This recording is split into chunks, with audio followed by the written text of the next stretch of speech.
Up next on Inside ChampCar, iRacing ChampCar style.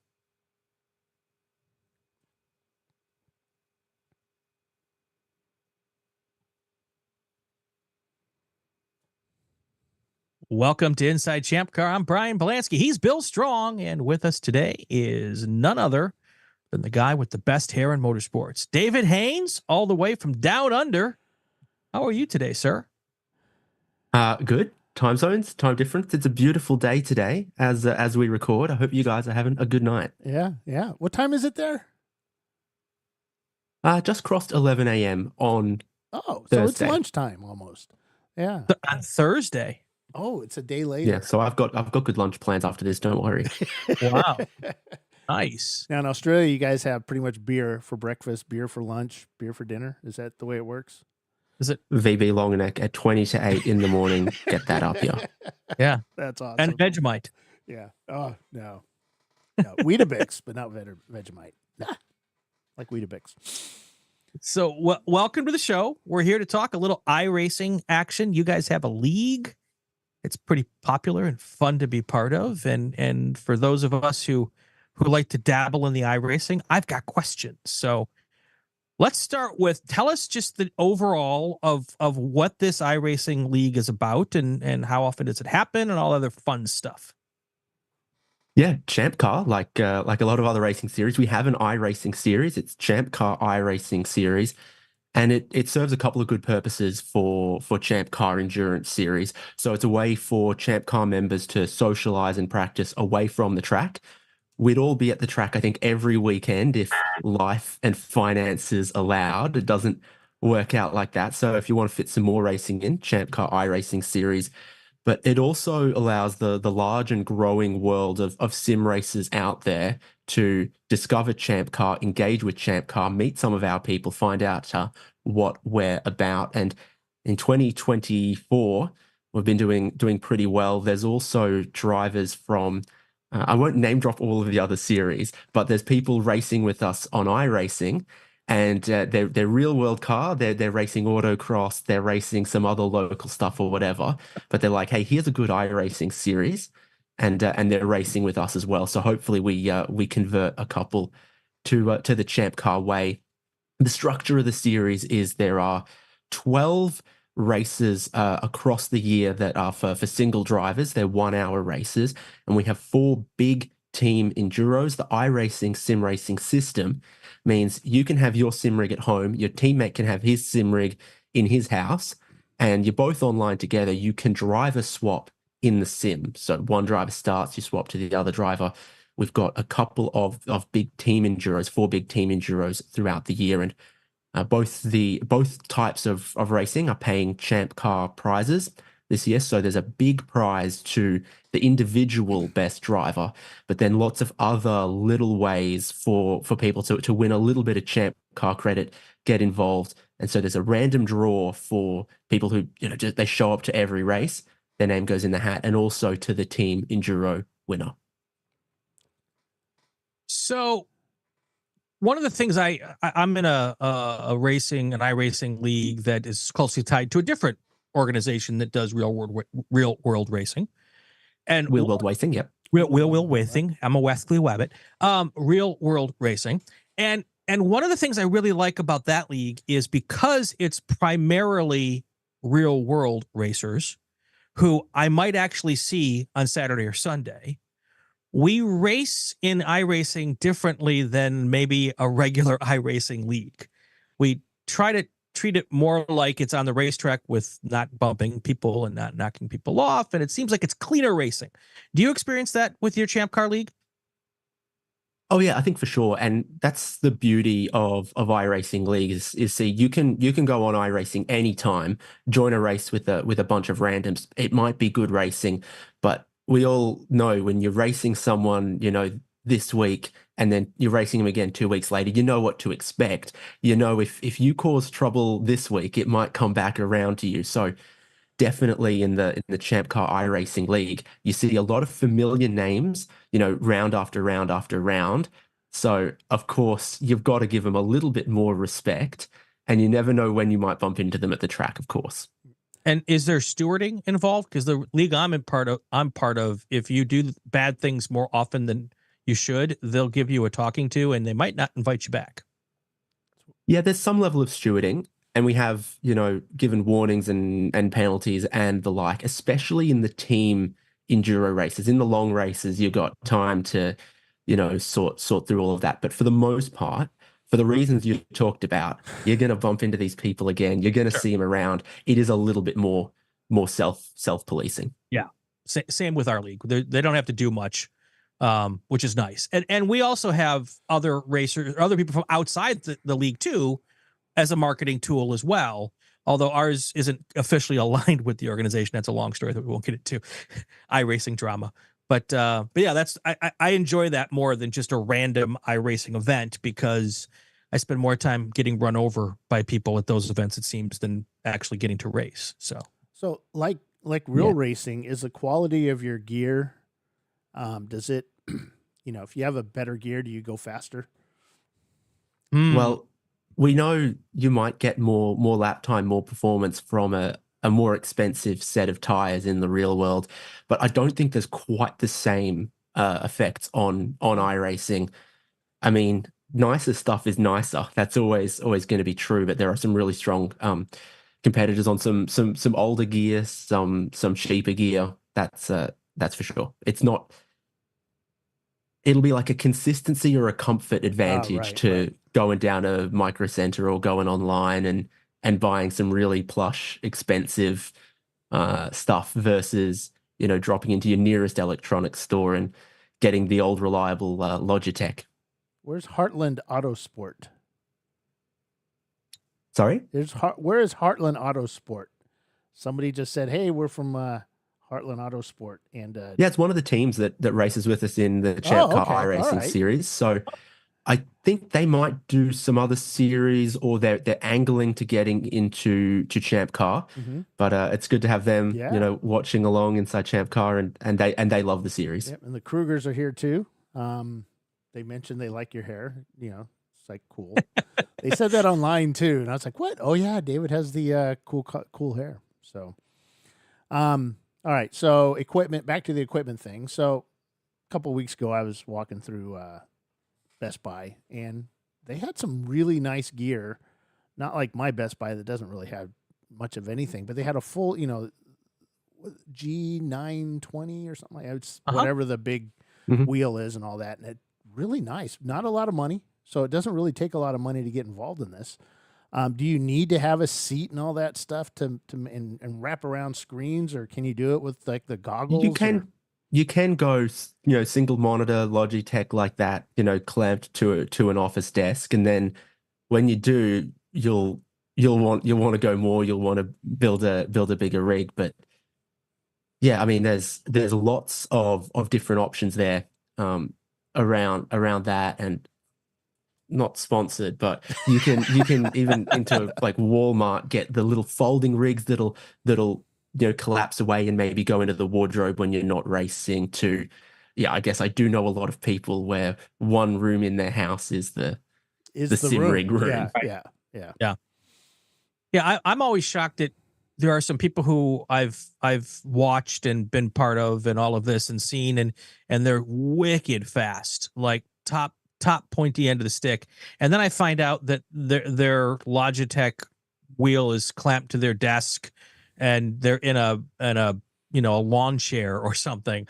And then I see some people with $50,000 rigs who couldn't find an apex with both hands tied in front of their face. It is pretty remarkable how if you're good, you're good, and if you're not, you're not, and it's not necessarily the gear that makes the difference. So we went out to Hugh Jazz's house.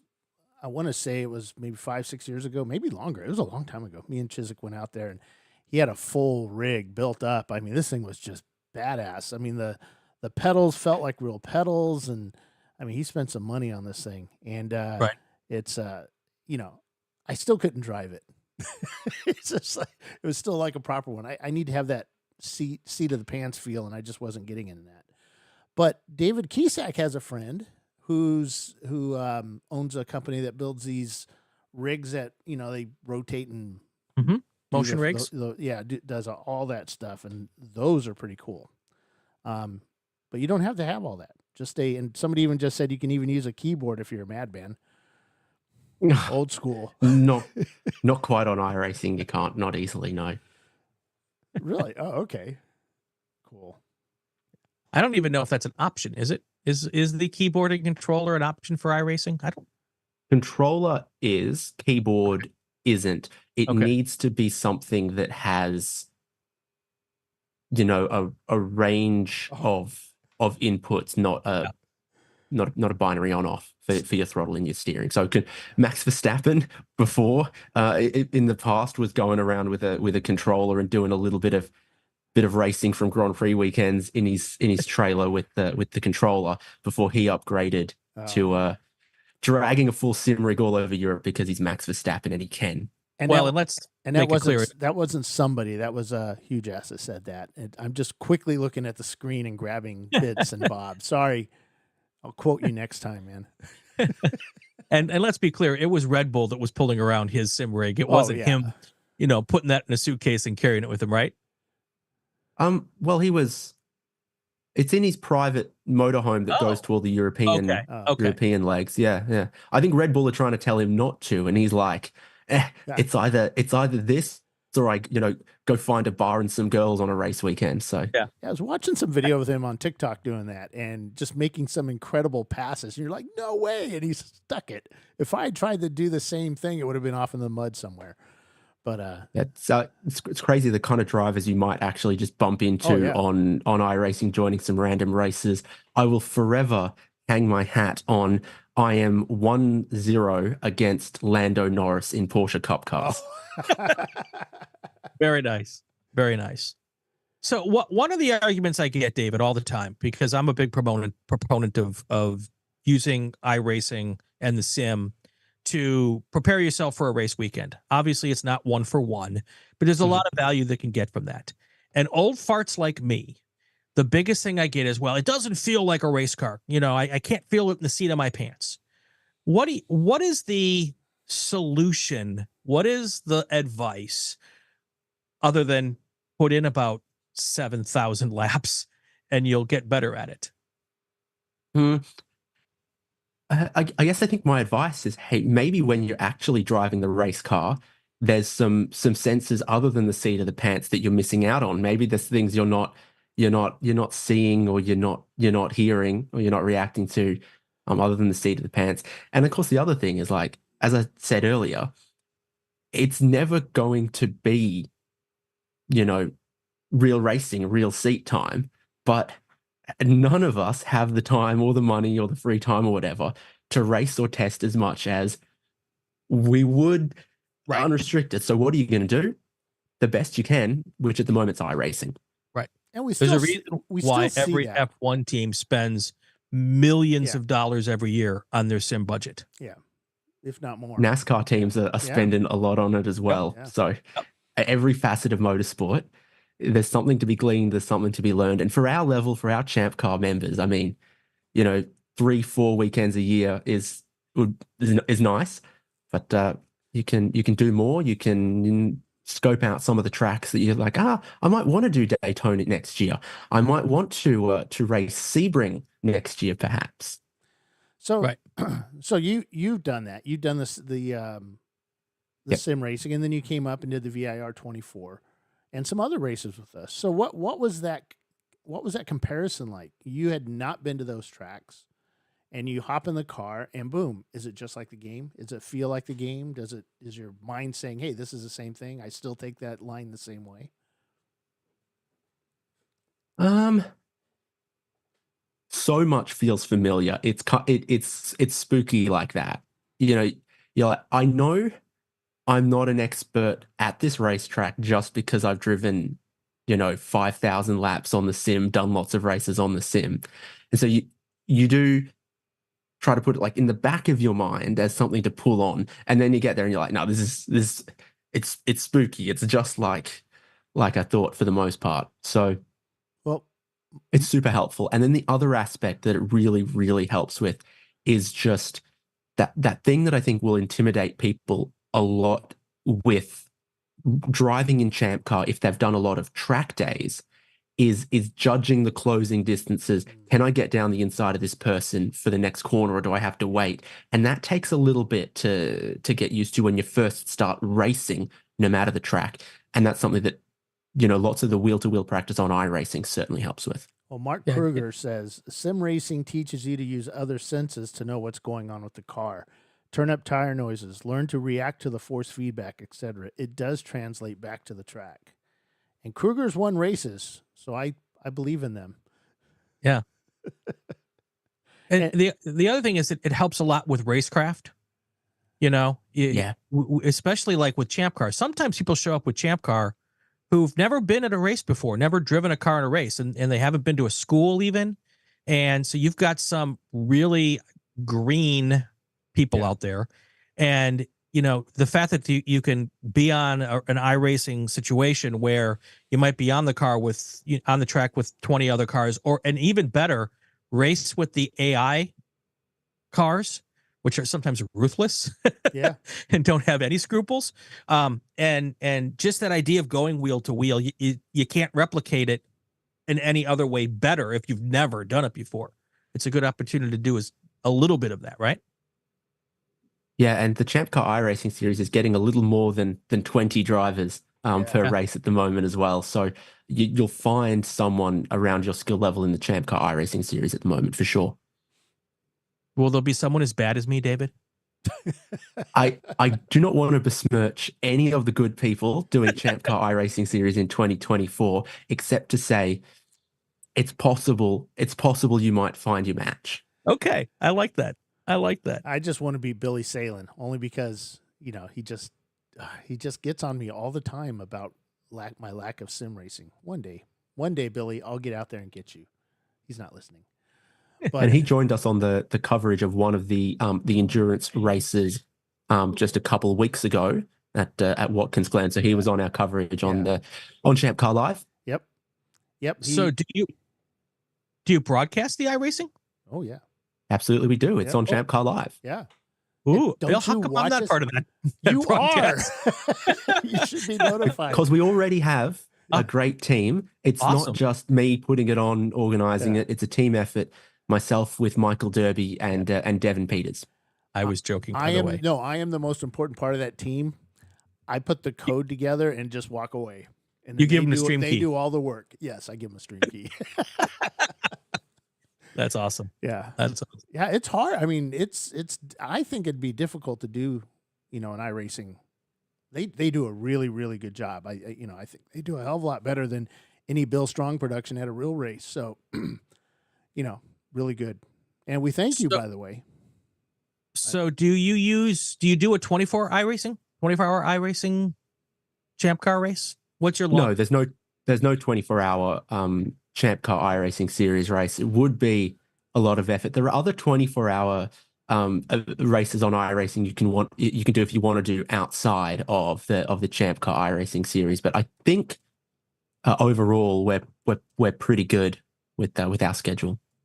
And what is the longest of your endurance? Because I think you've got sprint and endurance races, right? Yeah, like 4 to 5 hours, something that 2 or 3 teammates could comfortably do together. I mean, there's only so many good weekends in the year for a 24-hour race as well. So it'd be perhaps too much of an ask. How do you do that? How do you switch drivers? Is it just, you get in your seat when it's your stint time, he comes in pit lane and you click a button and you're in the car? Is that how it does it? Yep. Yeah, it's kind of like, loading a save game or something. You're watching your teammate race, they pit, and then you press, all right, my turn to get in. They've actually got to press I'm getting out first, but it's not quite that pit stop. But yeah, and then okay, you're in your sim rig.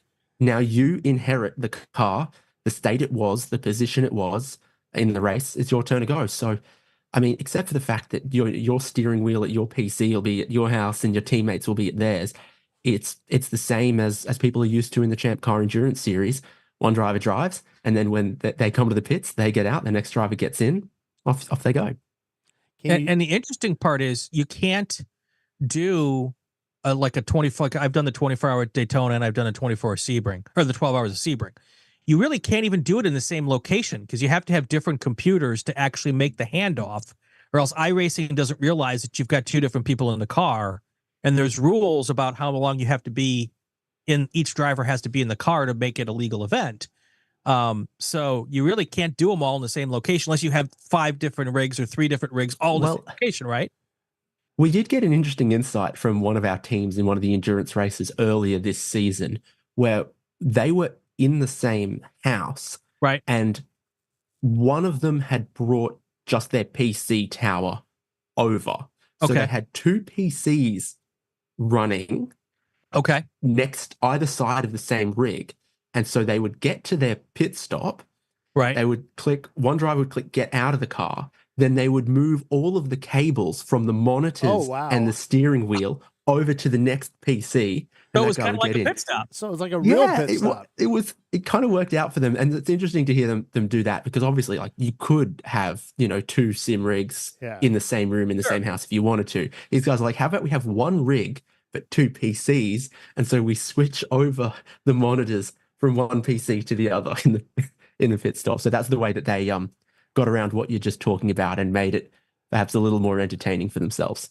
So do they have a third person who is the pit crew member who is under there waiting for it all to happen and quickly moving the cables around? Yeah, with the rattle gun, doing VGA cables. And they make fake noises when they pull one cable out and put the new one in. I love it. And then halfway through, you have to change gas can because you emptied that one. Go to the next. Not quite, but drink bottle. Yeah, that's awesome. That's so cool.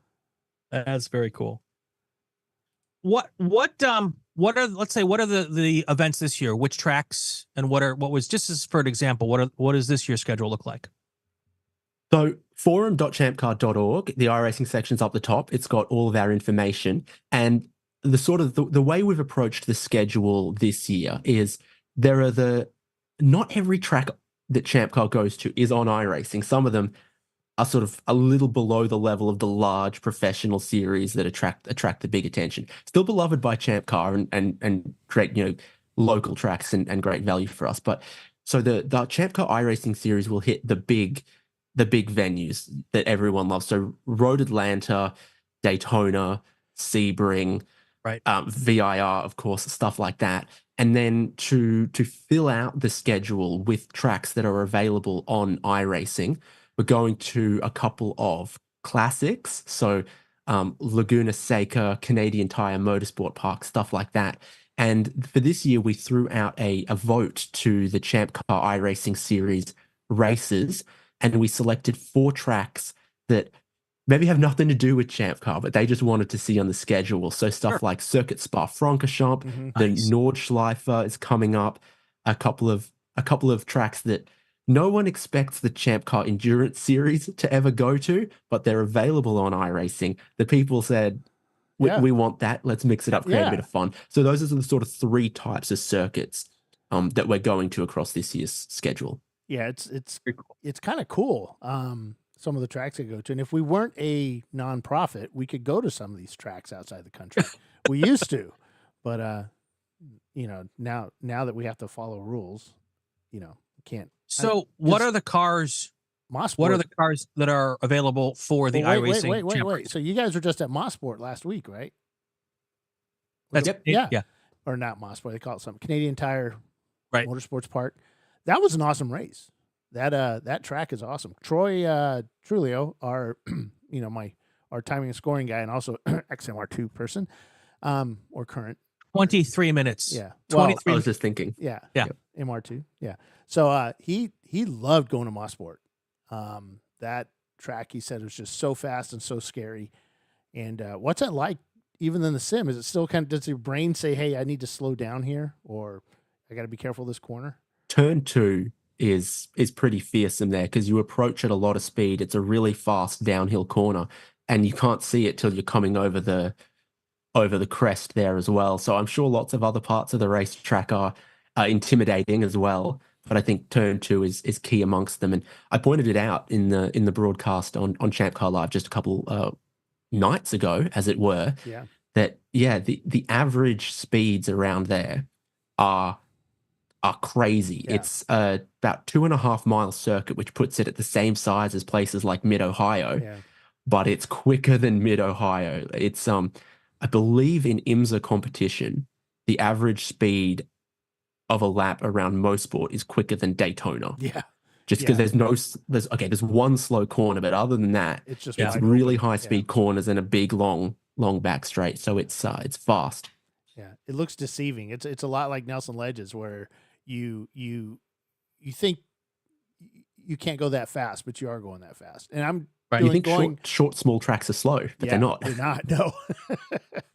Yeah, that's true. So, do you guys use the types of cars that would be ChampCar-ish cars, and do you have different classes like Lamborghinis? Yeah, things like that. So a couple of years ago, I think the ChampCar iRacing series has always sort of rotated through a couple of different models of car across the season, and so a couple of years ago, it was maybe sort of what most looks like ChampCar Endurance Series. So, for example, on iRacing, there's the old Mazda Cup car and the current generation ND Mazda Cup car. It's like, well, there's a lot more NCs in ChampCar, but iRacing give a lot more love to the recent stuff. So one's realistic, but one's a lot more fun to drive. And so we've, over the last sort of 2 years, kind of shifted more towards what's fun than exactly what's realistic. We're still a slow car championship, right? But more towards what's fun. So I had a point somewhere. I lost it. So that's right. So we're not doing multi-class on iRacing, because you think about the ChampCar Endurance Series. If we could all at no cost choose what car to race in the ChampCar Endurance Series, it'd be a grid of just Corvettes at the moment, perhaps. Just Corvettes and Porsches. Opel GTs. Yeah, if you want Mazdas on the grid, you've got to say, hey, this week we're racing Mazdas. And so the different cars that we're using across the schedule this year is the Toyota 86, that fourth generation ND Miata Cup car. There's a front-wheel drive Renault Clio Cup car from Europe, and old reliable Ford Mustang FR 500S. So that's pretty realistic, 6-speed H-pattern gearbox, roll all your gears. And we've got just a tiny bit of speed creep in honor of ChampCar as well, with the couple of races using the Porsche and BMW GT4 cars. And I justify that the Porsche Cayman GT4 really is just a couple of generations of evolution of a Porsche Boxster. And the BMW M4 GT4, it's a couple of years of evolution of an E30 or an E36. So if you're a team racing one of those models of car, you can take your livery and you can kind of fit it on a GT4 pretty easily, and it's good racing. It's not so like is it one car per race, or do you have a couple of cars in each race?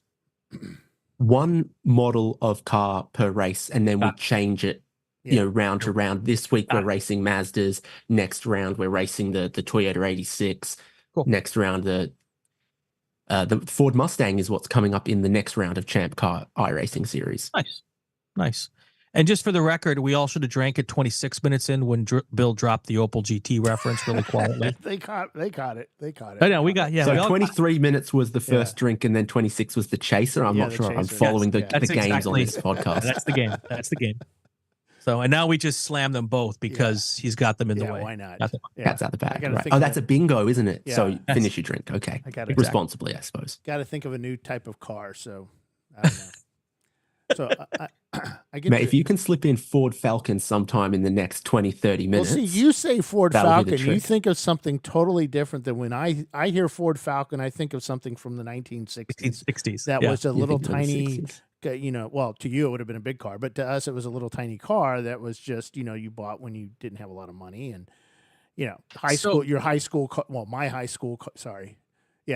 school car that you got passed down from your grandmother, and it had just a little engine in it, and you put a big engine in it. But that was the day back. I don't know where I was going with that, but Ford Falcon. So so are you a Ford guy or the GM? What's the GM? I'm a Mazda guy, if I'm honest, but I'm slowly getting a love for some of those sort of 90s, 2000s Australian cars now that they don't make them anymore, Right. and it's all. So it's what all, happened with that? Why did? Because I mean, Australia always had some really cool cars down there. I mean, Holden made some cool stuff. Ford made some cool stuff, and it's gone. Why? It's not like the market left. The market got bigger. Yeah, the market got bigger, but we were always a small market. There's 4 or 5 US states with more people than Australia. In fact, yeah. And then I'm from the proud state of Queensland, which is not only bigger than Texas, but it's bigger than Alaska. All right. And 8 people we're live like there? the population of South Carolina. Oh. So That's funny. How are the roads out there? Are they good? some good, some. Yeah, it depends how far you go. Mm. You know, Yeah. same as Alaska. Everybody always complains about the roads. You know, I get to travel all over the country, and you know, the roads in California. All my friends I grew up with, roads in California suck, and this and that. Wherever you live, the roads suck. No one knows how to drive. Yeah, exactly. Everyone says that wherever they're from. No one ever comes up to you and goes, "Do you know what? My state, great drivers, great roads." Yeah, never happens. Never happens. Segueing to that, back to iRacing. Do you still do some of the tracks have those imperfections that some of these tracks do have? Yeah, that's always from the start been the way that iRacing approach stuff. They won't release a track if they haven't gone there with a laser scanner and, 1/32 of an inch perfection, the racing surface, got it all as details. And iRacing put out some good videos about the way they collect their data like that. And the reality is they go to the track with a laser scanner. They take all of these absolutely perfect measurements of the whole racing surface.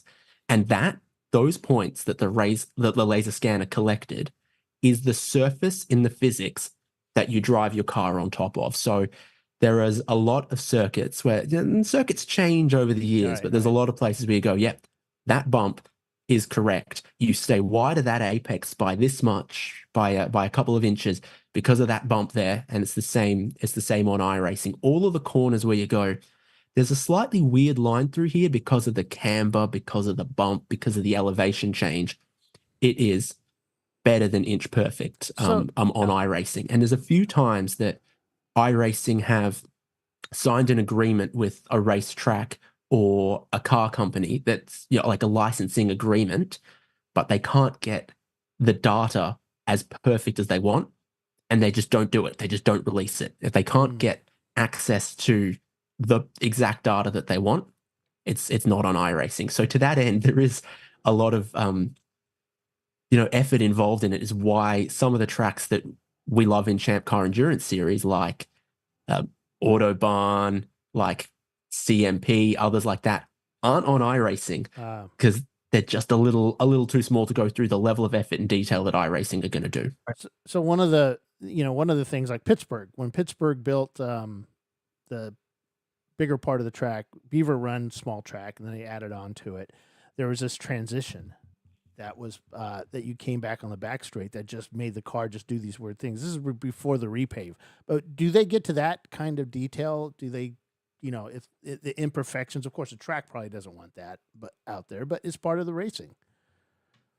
No, they're pretty much one for one. I mean, it's if it's there in real life, and when they scanned it, it will be there. Now, if the track changes after the scan, then obviously that's not there. Like Timothy just asked, have they rescanned Road America since the repave? They have not, but they will eventually, because that's one of those premier classic tracks.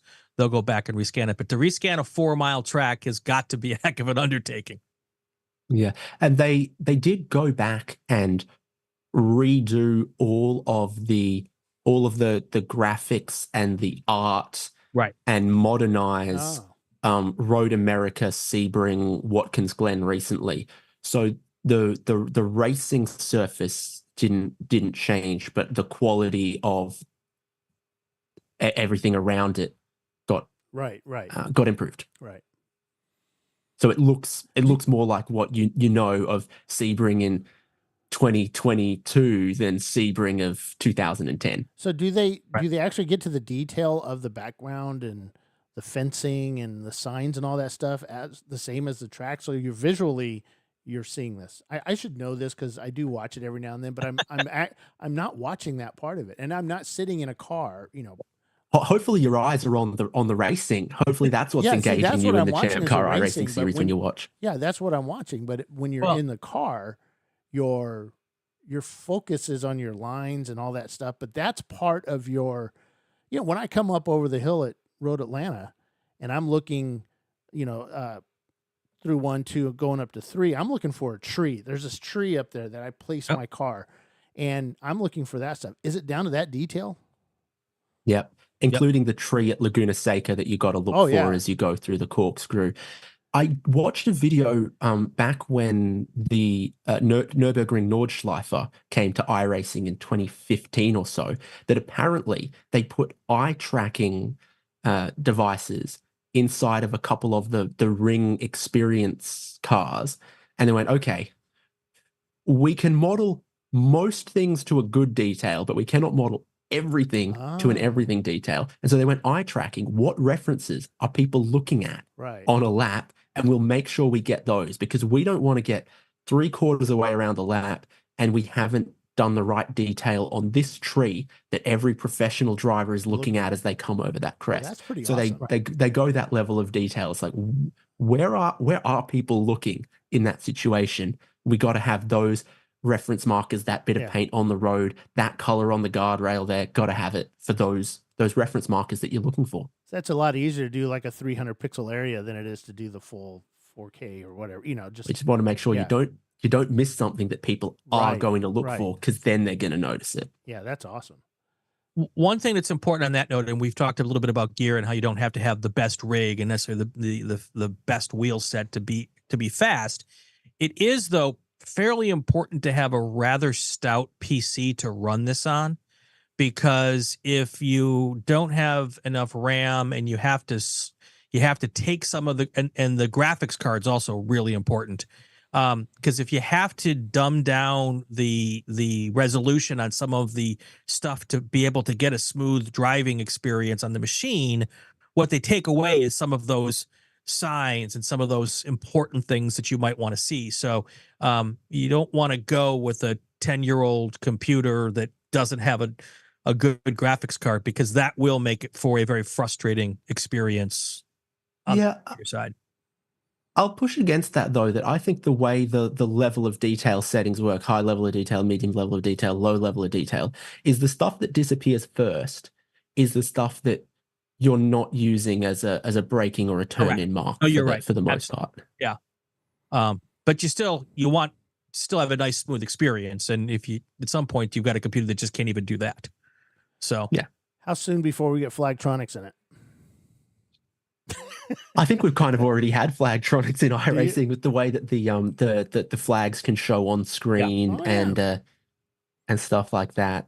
You're certainly not going to miss a black flag on iRacing, that's for sure. And if you do you get black flag in iRacing? So yes, they have black flags in iRacing. Absolutely. They also have meatball flags in iRacing. Who controls and I learned all the hard way. I was 4 laps from the end of the race, and I was given a meatball flag. And 3 laps to serve it. What's that? 3 laps to serve it, 4 laps to go. 3 laps to serve it, 4 laps to go. And I'm like, I'm just going to drive, because the car was still driving relatively okay. And I'm like, I'm not going to give up all this track position. And sure as heck, I crossed the finish line. The white flag came out, and my race came to an end. Oh, wow. So who does that? Is that AI or you guys? Do you guys do that? It's just the iRacing system calculates your damage. It is a video game after all in the end. Yeah. But so there's built-in stuff like that to iRacing. So who's got the most black flags in iRacing in our series? Anybody we have on the show here? I wouldn't name or shame too hard, but I think your mate Bill Salen's pretty good at finishing 1 lap down. Mr. Black Flag Salen. That's what we'll call him. Do you have a built-in penalty model in the iRacing's ChampCar series? Oh, Andy Cossack. That's funny. To answer that, there are some tracks where we will, for the iRacing series, implement some, certain number of incident points, Right. drive through. Really, we're only doing that at race tracks where there's sort of paved runoff or places that you could cut consistently lap after lap and gain time. So, short answer, yes, sometimes. For those who might not have done this before, every time you go off the track or you hit a wall or you hit a person, you get an incident point in iRacing. And in some series, some races, if you get to so many incident points, you get a drive through. And at some point racing, if you have too many incident points, they'll actually DQ you. Oh. So that is a deterrent. It's not unfamiliar to some ChampCar Endurance Series people, though, that if enough times you get called in 4 tires off, someone's going to want to have a word with you. Yes. Yeah, we actually started doing that recently with really enforcing it. Chelsea was kind of implemented that, and it seems to work because usually the next day the guys are playing pretty nice. So Yep. in real life. So cool. Just scrolling through here to see if there's any questions from the chat that we should be asking.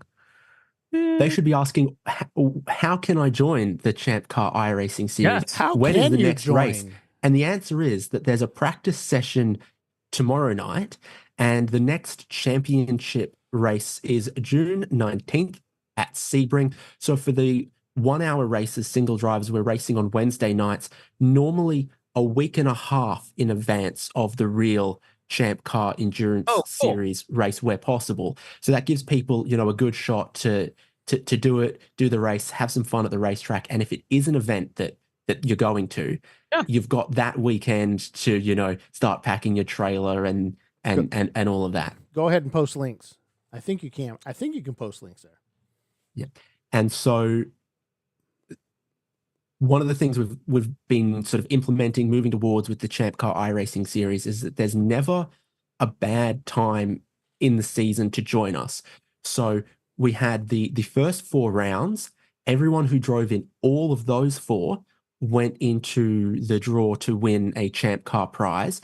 And that was won by Kyle Robertson from Drive Trainer Motorsports. And they had their first race with ChampCar Endurance Series this year. So there are a bunch of guys from racing first in the ChampCar iRacing series that have always wanted to move towards real wheel-to-wheel racing in the affordable ChampCar Endurance Series and have done so. I didn't quite get the company line there. I'll do better next time, guys. That's okay. So they won that. But then we do rounds 5 to 8. Everyone who does all of those races goes into the draw to win a ChampCar prize. Rounds 9 through to 12, everyone. So never a bad time to see what it's about. Come join us. And how do I go so do you have to be a member of iRacing to do this, or can I just hook up and go, or do I have to? I don't know. I haven't done iRacing. You've got to get your iRacing sorted and then join the ChampCar League. Okay. And do I have to have experience before I do this? To a certain amount, yes. So we've got, for anyone can do the practice rounds. Mm-hmm. Like you could sign up tonight and go to Best Buy or wherever you were talking about and get that G920 bill. Mm-hmm. And you could do the practice round, but then you've got to meet an incredibly unarduous minimum rating for the points paying championship rounds. Right. And the full season champion this year is getting $2,000 of ChampCar credit. Yep. Oh, so cool. with that on the line, we want it to be for everyone, but you've got to be just a little serious with that. Right. So do you have a minimum? Is it a minimum driver rating? Can you not be a rookie driver? You have to have at least The a minimum safety rating, correct? Right. So is that, what is that? counts A me D out. rating? Yeah, it is. It's D 2.0. So straight out of rookies, you get. Oh, okay. And it's not hard to get out of rookies. And that's kind of good because you could really screw up somebody's weekend, just like a real race. You could really screw up somebody's weekend if you just go out there not knowing what you're doing. So, and the kind of people that are going to want to race in the ChampCar iRacing series, I think that's a little self-selecting group that is people with a with a good racing understanding that want to race clean. There are perhaps people elsewhere on iRacing who believe that if they win enough races, they're going to be the next Max Verstappen. Right. And I think we're a little past that. We're focused on the community and a little more realistic than maybe some of the kids out there. Right. And a lot of those kids don't realize that you can't hit people if you want to be the next Max Verstappen. That is not the way to get there. Yeah, yeah. You just can't cost the company money. Right. Anytime you hit somebody, it costs somebody money. Correct. So. That's the problem. That's one of the problems with iRacing is you don't have the consequences for taking someone out. So well, you kind of do. Don't you get banned if you you have too many incidences, or you get it on your on your license or whatever? You can get kicked off iRacing for too much intentional wrecking. That's for sure. Yeah. How does Bush do on there? Sorry. It's a NASCAR reference. Kyle Busch. I don't know, whichever one it is. I don't know. So, yeah. So, all right. Well, cool, David. And so is it tomorrow night or the night or Thursday? Tomorrow night for the practice. Yeah. The week after. So we always have a practice. We try to, keep Wednesday nights busy. We have a practice on Wednesday nights the week before the championship round. And again, the top post at the moment, forum.champcar.org in the iRacing section. There's a post that's got all the details about the year, and there's a post that's got all the details about next round at Sebring. We are going to be taking a leaf from the Endurance Series book and racing through the dark at Sebring. Oh, sweet. Great thing on iRacing is if you finish a race at Sebring at night, you get a free fireworks display. Oh, sweet. Not sure the ChampCar members want us to fork out money for that in a couple of weeks afterwards, but hey, I think you can just step it up, Bill. So funny story about that. Get some like sparklers. No, we actually, I forget what race we were at. We were talking about doing fireworks. And any spare ones can carry over to the 4th of July. Yeah, so. The 4th of July one at Daytona. Remember when IMSA opened for us? Right. We thought about doing fireworks, but they took all the positions. So, we couldn't do it. And then, of course, their race got all the fireworks. We got the empty tubes. So for our race. Yeah, you should just like get some sparklers and, maybe a couple of M8s. Just put them right down in, pit lane, where all that gasoline right next is to the stored. fire. Yeah, right next to the gas tank. Yeah. Absolutely. Well, thank you, David, for joining us. This, I know it's late for you down there in Australia. I have one more question. Are you throwing the rain into any of these now that rain is modeled in iRacing? Yes, but selectively. So it's on a car by car basis at the moment with iRacing. Not every car gets rain tires yet. And so the only cars that we'd already committed to using this year that have rain tires is the Toyota GR86 and the Mazda Miata at the moment. And even then, you can select a sort of basically it pulls from the real world forecast for that date and time. Oh, wow. And so predominantly we're going to be doing that. So it's not, the moment it's available, we're going to be having wet racing on iRacing. It'll be, if we think it's going to rain at ChampCar weekend, might rain on iRacing too. Can you make it snow for like Road Atlanta? No. No snow model yet. Damn. Realism. Come on, guys. But when they do, we'll be one step closer to rallying on iRacing as well. Yeah, that's right. So cool. Love it. Well, you can do the Mount Washington Hill climb on iRacing. That is a lot to take in. Yeah. All right. Thank you, David, for joining us and giving us an update on the iRacing, the ChampCar iRacing series. This week we're having some racing going on, practices, and getting ready for Sebring coming up. So that's going to be a blast. So thank you, David, and we'll talk to you soon, hopefully. Thanks, guys. All right, we got some news. Don't go anywhere, guys. If you guys read your email, we got some news coming up. Brian, you got news for me? Did you get that email? Do I have news for you? I think you have news for me. Oh, yeah. So if you guys hadn't heard, check your email. ChampCar has a new CEO. kind of new. We had What's old is new again. Yeah. So Mike Chiswick has stepped back in. The board did a little search and found Michael, and Mike is stepping back in. Nothing's changing right now. It's more of a he's doing the back end of the company, making sure everything's running smoothly there. Chelsea and I'll still be up front and doing our thing, and it'll be fun. Spent the last couple of days working with Mike, trying to get him up to speed, and he's been out of it for a little bit here. A lot of things have changed since he left. When did he leave? Like 2020? I think it was 2020. And a lot of things have changed. New technology we brought in, and that he actually started up. Mike and I were the first ones to go see the Flagtronic stuff. So it'll be kind of cool to show him where we've come with that. So, nice. Yeah, it'll be cool. So awesome. Pretty awesome. Like I said, he's a little bit, he got inundated with phone calls today, him and his wife, but he's going to stay behind the scenes and kind of do his thing back there, tell us what to do, and we'll get it done for him. So he still runs a business, and he has to do that as well. So, but yeah, it'll be fun.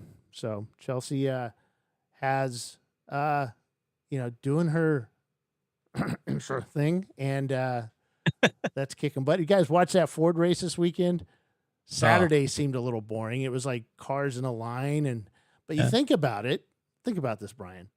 Well, they're all equal. They're all equal, and they're all new. So these guys hadn't raced them before. They've done testing and stuff like that. But when you get out there wheel to wheel, you really kind of have to find the limits of what the car will do.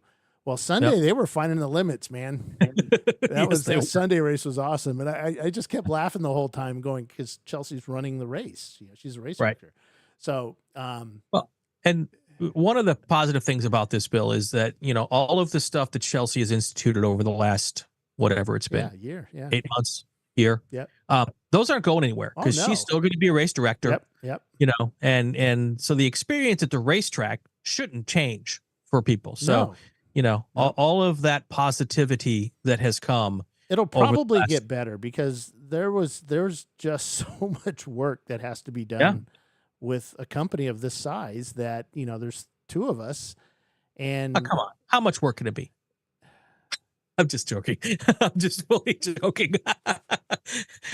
So yeah, there's so much work that having, Mike come in and who has done this before and had his, he will take a lot of load off Chelsea, and that just talking to her on the phone, it was like, a lot off of her plate. So, which is really good because, she's such a good race director and person. So, there's a reason why she has a different opportunity, which is kind of making this happen. It's because she's that good at being a race director. Well, her dream was, she said, my dream was to run a pro race series. And she is. Well, I mean, how, top level in the United States. So, good stuff. I think that's pretty awesome. Yep. What time is it? We got a couple minutes. You have another show you got to do tonight, so I'm not going to keep you here much longer. I do. Yeah. But we've got some good numbers, guys. We got VIR starting to fill up.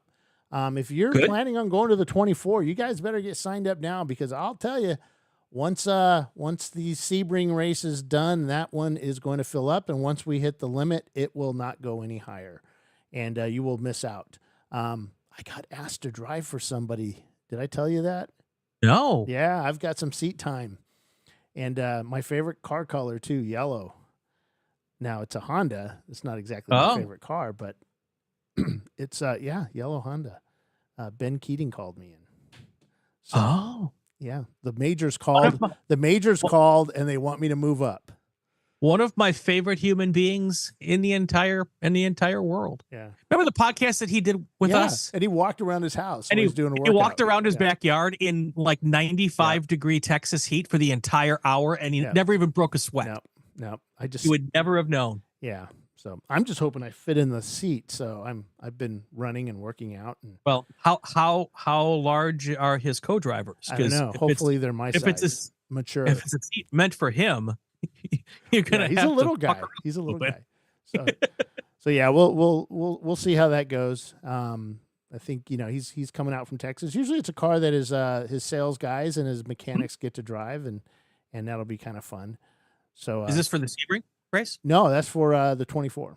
Oh, So, cool. Yeah, I get some time off during the 24, so I'm going to go play.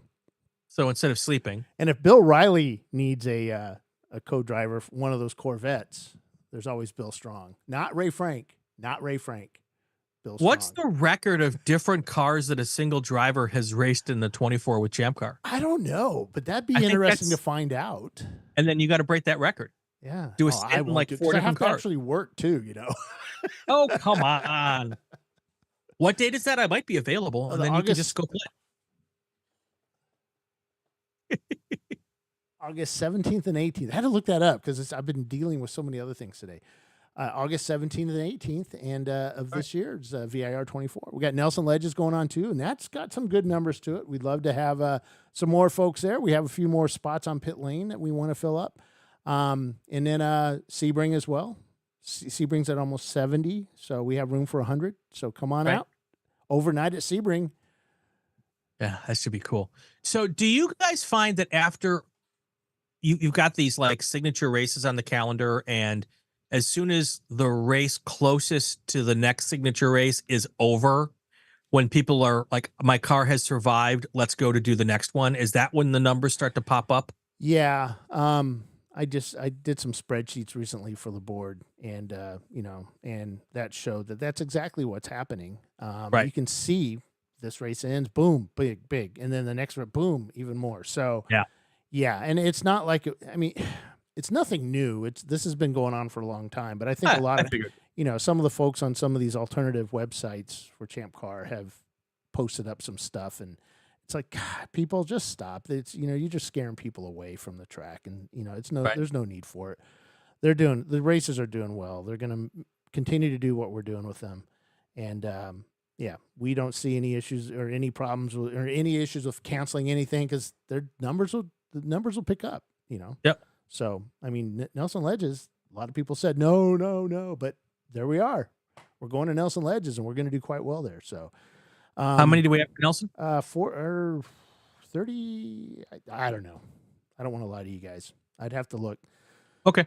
But so the numbers are good. So nice. It's above the break even, and it's good. So that's the important. Yeah, 34 cars. Magic number. Yep, 34 cars. And I know there's about 4 more cars that will be signing up soon. And Tommy Burns said he'll be signing up some cars. He's going to be doing some Miatas as well. Remember Tommy Burns? Oh. Yeah. The Irish dude. Yep. Crazy awesome. Guy. Yeah. So do you guys, when you make the number, do you like pop a champagne bottle or go out to Outback for lunch or something? Take a big sigh. We made it. No. Is there some sort of like inter-office celebration though? Yeah, kind of. I think it's more of a, we know it's going to get there, but we have some people up high that are just, and so finally it's like, I was right. Yeah, it's all good. Because I'm never right. But it's nice being right. No problem with that. But yeah, so talking to Fred Wolf almost daily now, trying to get ready for that event coming up, and that's actually good. And they're going to be ready for us, and we're going to be ready for them, and we're going to put on a good show. So it'll be good racing at Nelson Ledges. And we're off to Ray is coming over tomorrow night, and we will be leaving Thursday morning bright and early, if not earlier than that, to head to Autobahn, Chicago, or Joliet. Cool. Joliet, isn't it? Yeah, Joliet. Joliet, Illinois. Yep. Yeah. And something like 12, 13-hour drive for us. We're going to drive all the way there, get there, and then help Jimmy start setting up Flagtronics and get that stuff set up for the Friday track day. So folks showing up to do the Friday track day, we would ask that you have your transponder in your car, not for timing purposes, but we want to make certain that Kelly is able to get the transponders all sorted out, who belongs to who, and same with Flagtronics. We can get all that done on Friday during the test day, and that when we start the race on Saturday morning, we can have live timing and scoring up first thing for you guys. 40 cars or so should be there, if not more. And, we have a Flagtronics update as well, 0.7.13, but 7 will work. So as long as you have been updated this year, you'll be good to go. No, I'm not going to be able to use any of the features at this race, the next race, because I have to do some upgrades to our system, and I can't do that till after Autobahn. Also, we have a couple of things at for Autobahn. We're going to do the radio. We're going to try the radio thing, giving updates across the radio, certain frequency. Look at the SUPs. You'll see the freaks there. So, but I need to let Brian go. And no, we're good. Oh, okay. But yeah, we have a few bits going on. Download the supplementals for Autobahn. The same thing with Sebring. Please download those SUPs. There's some new bits in there about the electricity. Basically, if you need not 110 power, that's just a regular household plug, then you got to pay for it. And all the information is there. That's done through the track at the front gate. So if you want to get electric, you got to do it right then and there. So lots of good information. Jackie will be sending out info here soon for Sebring, pit lane assignments and stuff like that. So get that back to her, and she'll get that going. And then we head off to Nelson Ledges. And again, Jackie will be doing that one as well. And she'll be sending out info on that. I think she might have sent out I think today may have been the first send out. I saw it on the calendar, so I don't know. It's either today or tomorrow. And so, yeah. And then we prep for the VIR 24. So, all right, Sounds guys. good. I think we're done here, Brian, for another great show. Thank you very much. That's going to do it for another episode of Inside Champ Car. If you like what you heard, subscribe to the podcast. You won't miss any episodes. It would also be great if you share it on your social media channels. Comment on the ChampCar Facebook page. Not only if it's a good one, but we prefer the good ones. We have new episodes every week. Every Tuesday night, we're live here on ChampCar Live on the YouTube. And then on Thursdays, we are on the Racing Wire Podcast Network. He's Bill Strong. I'm Brian Bielanski. Have yourself a great weekend and go play with cars.